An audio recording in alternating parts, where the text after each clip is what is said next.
Joining us now, Kansas Senator Roger Marshall. Happy New Year, Senator Marshall.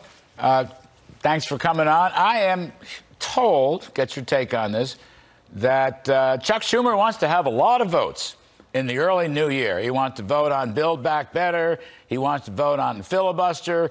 I guess he wants to vote on anything AOC tells him to vote on. What's your take on this? Schumer has threatened these votes before unsuccessfully.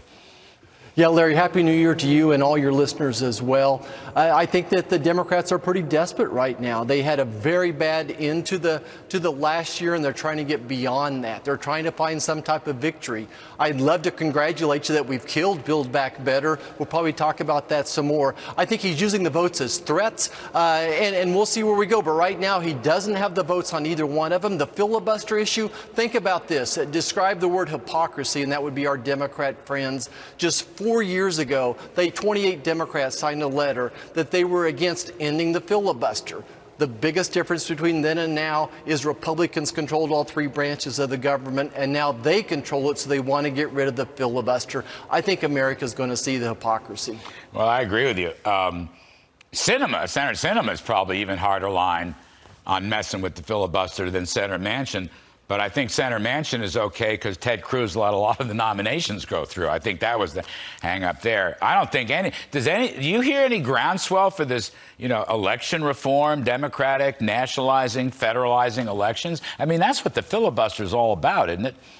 Exactly. They think that they would have to get rid of the filibuster so they could pass some type of new election law on a 50-vote basis. But listen, that is a law that's a solution in search of a problem. It's unconstitutional to federalize the elections. Look, Republicans are for making it easier to vote and harder to cheat. Some of the states have modernized their election laws. I think they've done a good job. I think they've made it easier to vote and harder to cheat in those states.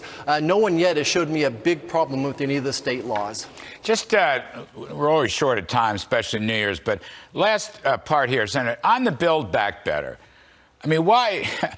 we got it done. We got it stopped last year. That was wonderful. You're right. It's still alive. But honestly, you think Manchin's going to give up? You think Sinema's going to give up? You think Hassan and some of the other moderates who are hiding behind Manchin are going to? I mean, tell me your honest opinion. Where's this thing going to go? And is there going to be a vote this month?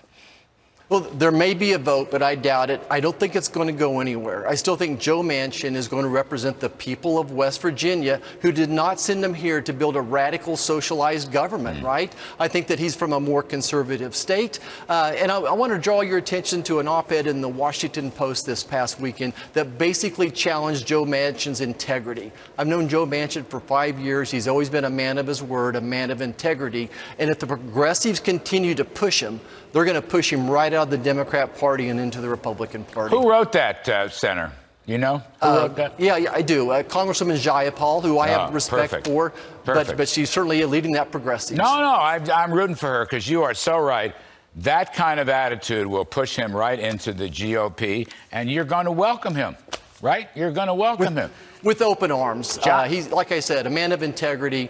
He's conservative in so many ways. The Democrat Party has left Joe Manchin. You betcha. Thank you, sir. We appreciate it. Much more to come.